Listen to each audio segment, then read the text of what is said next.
안녕하세요. 안철호입니다. 자, 오늘 이 시간에는 우리가 파동의 굴절로 넘어가도록 하겠습니다. 자, 우선은 이제 순서를 먼저 말씀을 드리면 먼저 제일 첫 번째 파동의 굴절, 그다음에 그 밑에 빛의 굴절에 대한 내용이 나와 있고, 그 다음 페이지 보시면 이제 굴절 법칙, 스넬 법칙에 대한 내용과 그다음에 간섭과 회절이 나와 있습니다. 그리고 나면은 그 다음에 간섭 조건에 대한 내용, 정상파, 그리고 또 음파. 음, 네. 우선은 이제 제가 이게 순서가 여러분들 조금 솔직히 말하면 조금 뒤죽박죽 되어 있습니다. 그러니까 이게 여러분들 이제 가장 이해하시기가 쉬운 순서가 이제 굴절에 대한 얘기를 했을 때 파동의 굴절. 그다음 그러니까 일반적인 이제 음파에 대한 내용과 함께 이제 파동의 굴절, 물결파의 굴절, 빛의 굴절에 대한 내용을 이제 배웠다면 바로 이제 빛의 굴절과 관련되어 있는 바로 전반사에 대한 내용 뭐 이런 등등으로 이제 이어지면 참 좋고요.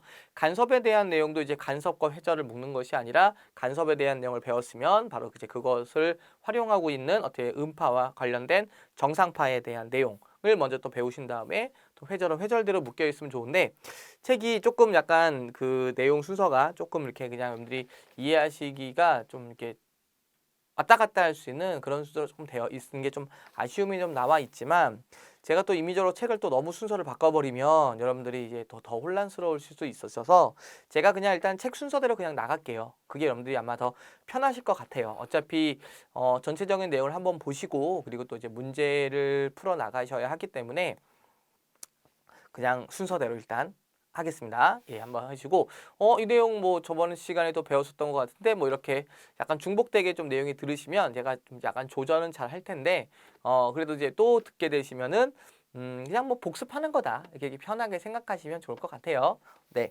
자 그러면 우선은 이제 제일 위에 나와 있는 이제 파동의 굴절에 대한 내용을 이제 천천히 한번 다뤄보도록 하겠습니다.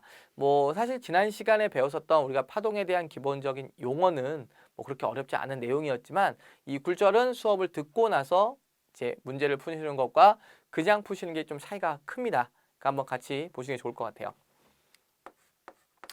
자, 우선은 이제 우리가 보통 굴절이라고 얘기를 하면 진행 방향이 뭐 꺾이는 현상, 뭐 이렇게 생각을 하시는 게 이제 가장 쉽게 생각하시는 내용이 있는데 정확하게는 일단 얘가 굴절이 왜 일어나는지부터 아는 것이 좀 필요합니다. 이 파동의 굴절이라는 것은 파동이 진행을 하다가 매질의 변화가 생기는 거예요.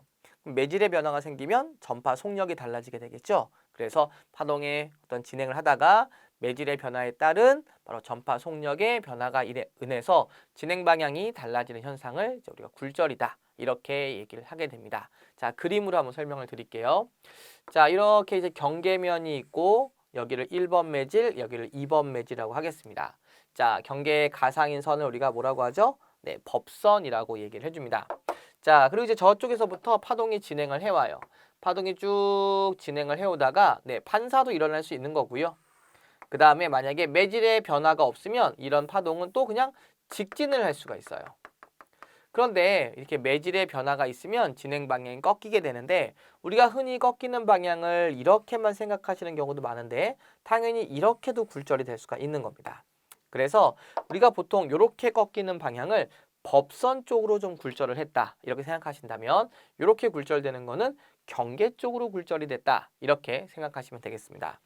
자, 그랬을 때 법선과 이루는 요 각을 우리가 입사각이라고 하고 자, 법선과 이루는 각을 굴절각 또는 여기서부터 이만큼을 이제 우리가 굴절각이라고 얘기를 할 수가 있는데 굴절이 어떻게 되냐에 따라서 입사각과 굴절각의 크기를 비교했을 때 입사각이 클 수도 있고 굴절각이 더 클 수도 있어요.